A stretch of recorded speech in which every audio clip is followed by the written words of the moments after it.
Kyle Van Noy. That's the oldest player they signed. Now, Kyle Van Noy will be 29 this year for this season. He'll be 30 next year. It's actually a 2-year deal for $27.5 million. They can cut him after the second year and take a $6 million dead cap money and move on. They don't have to keep years 3 and 4. So, really smart on their part. They get him for 29 and 30, which at linebacker you should be fine at that age, barring injury, which could happen to anybody. But again, they protect themselves because once you hit 30, the third year, when you're 31, they can say, okay, there's been a decline. They can move out and say, no, we don't want to pay the $12.2 million. It goes down to 11.1 in his fourth year. Again, not cap crippling or anything like that. If he's productive, you keep him. If he's not, you can get out of it. Very smart. Okay? And this is what I was telling you before. This is a different front office now. They're not just going to hand out money to people and all of that. These are all moves that make a ton of sense. These are all moves that these are young players. Well, not young, but they're in their prime, except for Kyle Van Noy. These are all in their prime years where they're going to play their best football during that contract. Now, this is why I kept telling you all throughout the offseason that if they spend, it won't be a whole bunch of money for an old guy. It won't be a guy that's coming here to close out his career or anything. No.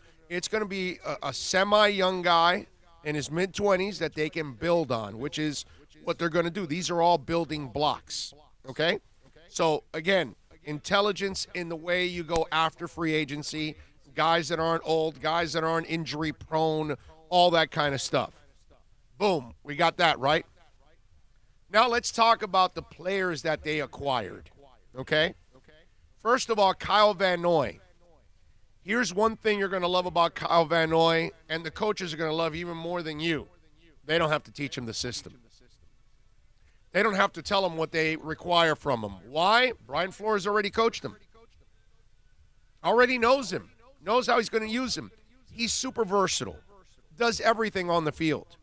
Mark Lillibridge did a nice breakdown of him, and we're going to have Bridge on at 2 o'clock so he can talk a little bit about Van Noy and Shaq Lawson.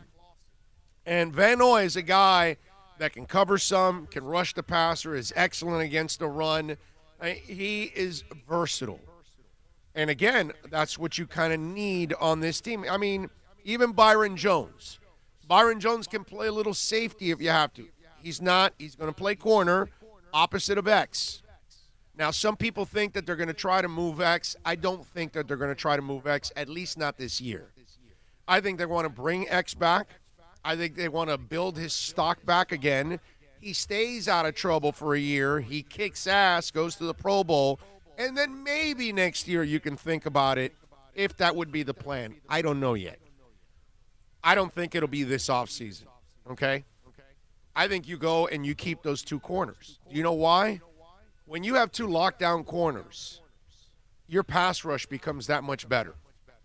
You just bought your pass rush another half second or a second to get to the quarterback by adding Byron Jones and getting X healthy. And remember, they have slots. So they have a good slot corner if they want in Bobby McCain. I know they got him at safety, but they could put him at slot. Nick Needham helped out a little bit too in that spot. We'll see how they kind of finish all that out, and they got to go after a safety in the draft, I would imagine. But Byron Jones, and now Byron Jones is an excellent cover guy. The ball skills aren't great. Okay, he's solid in that area, not great, because he just doesn't intercept the ball a lot. It's just he doesn't come down with it. For whatever reason, I don't know, but it just hasn't been his thing in his career. He's great at covering. He's great at deflecting passes and things like that, but, you know, taking the ball away, which is a huge thing in this league to create turnovers, that just hasn't been something that's gone his way. Maybe it changes here. I don't know. So far, it hasn't been his thing. the ball is in the air and somehow or another he just doesn't end up with it. Okay? But he's a really good cover corner. You're not going to get burned a lot with him and X. I love it. I love it because Kyle Van Noy and Shaq Lawson become better players, and Taco Charlton becomes a better player, and Wilkins becomes a better player, and Davin Godchow becomes a better player. You know what I'm saying? Everybody's going to get a little extra time to get there because you've got two exceptional corners out there. I love the move. I really do. You could draft a young corner, but then you got to, develop. This kid you don't have to develop. Byron Jones he is what he is already. He's a stud corner. So now you got two excellent corners. Shaq Lawson adds to the rotation on defensive end. I won't call Shaq Lawson an elite defensive end because it's taken him a while to kind of develop, and he had his best year last year, but I think he's more of a rotational defensive end. Now remember, this isn't a draft loaded with defensive ends. So it was imperative that you did something about the pass rush here in free agency. And by adding Shaq Lawson and Kyle Van Noy, you now have added two guys that can get after the passer. I expect Christian Wilkins to improve. I expect this to make Davin Godchow better. And let me tell you something. Andrew Van Ginkel is a guy that is going to love being around Kyle Van Noy. Because I think they look at Kyle Van Noy and then they look at Andrew Van Ginkel and they go, okay, he's got those kind of skill sets. Now, whether he can become Kyle Van Noy, that's high praise, and we hope so. But if you have those kind of skill sets, don't you want to learn from somebody that actually can do it? And that's what I'm talking about. So this is going to be really, really cool for a guy like Andrew Van Ginkel, which, I don't know about you guys, I like the little we saw from him when he finally got healthy and got on the field the last couple of weeks. I was like, hey, I kind of like this kid. Now, we got to see a lot more to say that, hey, he's a player and he can help out and all that stuff. But because of his skill set, he's got a Kyle Van Noy now that he can learn from. I love that. I love that. And then you add Shaq along with Taco Charlton, okay? Now you start to develop a rotation of guys that can get after the quarterback. They'll probably draft another one somewhere in that draft. I don't know where, but I would imagine maybe that first round, an Epinesa at number 18 or something like that would be really, really good because that would make you – I think Epinesa also would be a solid pass rusher, not a great pass rusher, but I think he's going to be elite against the run. I think he turns into that kind of a player. And Van Noy is a guy that can do – that's what I liked about Van Ginkel, that when I looked at him, I go, this kid kind of has skill sets that he'd be able to rush the passer, hold the point on the edge, defend the run. I'm looking forward to it, man. I think this is a really, really good move. Eric Flowers is the only one that I kind of like. I love what they did yesterday. I give him an A-, okay? It could become an A+ if Flowers actually develops consistency. My problem with Eric Flowers is that he was terrible at tackle. I mean, absolutely terrible.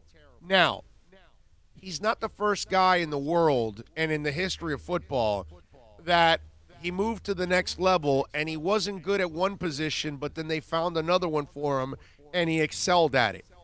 Last year, Eric Flowers excelled at left guard.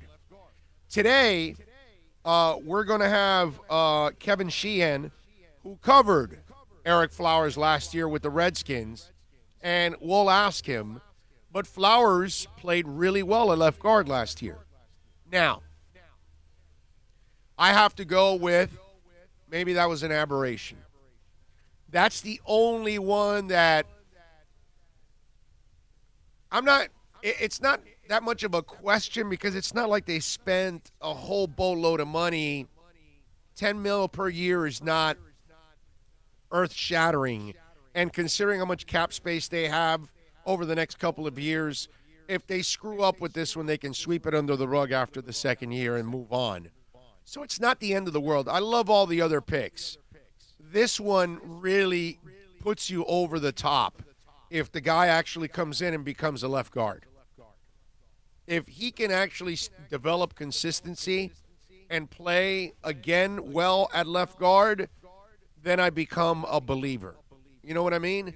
But I have problems with that right now. That's the only one that I kind of question a little bit and say, I need to see more. But all the other guys, I talked to a scout, a buddy of mine that knows the Bengals really well, and he told me that kid will be a really good special teamer. The Fegedellum, I think it is how it's pronounced, Clayton Fegedellum. I'm not exactly sure. We'll eventually get the pronunciation. But the scout felt that he would actually do pretty well. And the deal's a joke anyways. 3 years, $8.5 million. That's a special team, is what it is. You're not getting a starting safety for that. I mean, if he becomes a starting safety, boy, the scouting department really kicked ass there. But I really love what they did because, okay, now, we talked about the players, right? Okay, first of all, we talked about the philosophy, and I told you for months now what would the philosophy be in free agency. And sure enough, they followed it to a T. Now I told you about the players, okay? The one thing that I want to mention is I start to look at this now with X-Man, with Byron Jones. Nick Needham also showed me a little some, so he could be a back-end guy. Bobby McCain, whether he is safety along with Eric Rowe. Eric Rowe also showed me that he can cover tight ends. How about Eric Rowe? A guy that was terrible at corner, but they figured a role for him at defending safeties, and he excelled at it. So you got those guys there. I still think that there's going to be some movement in safety. I don't know about free agency, but definitely in the draft, they've got to get a safety. And remember, cover skills are very important, okay? Linebackers, right? Now you got Kyle Van Noy, you got Jerome Baker, you got Raekwon McMillan, Egwavon. I love what I saw from Vince Beagle, Andrew Van Ginkel, and we don't really know anything about Trent Harris yet, but he's got some skills. So all those players are in the mix. At defensive end and defensive tackle, you got Christian Wilkins, you got Godchild, you got Shaq Lawson, you got Taco Charlton, and the Zach Seiler kid that they picked up from Baltimore's practice squad. And he had that monster game in Week 16, and then all of a sudden in the Patriots game they kind of put him on ice. I'm intrigued by that one game that I saw from the kid that I want to see what else he's got. I can't wait for training camp and all that to start seeing that kid. So I can't put him there for depth, but I had to mention Seiler because he caught my attention. I'm sorry, I like what I saw from the kid, so I got to throw it out there. But what I like is, think about this. It's only been one calendar year. We haven't even added the draft yet.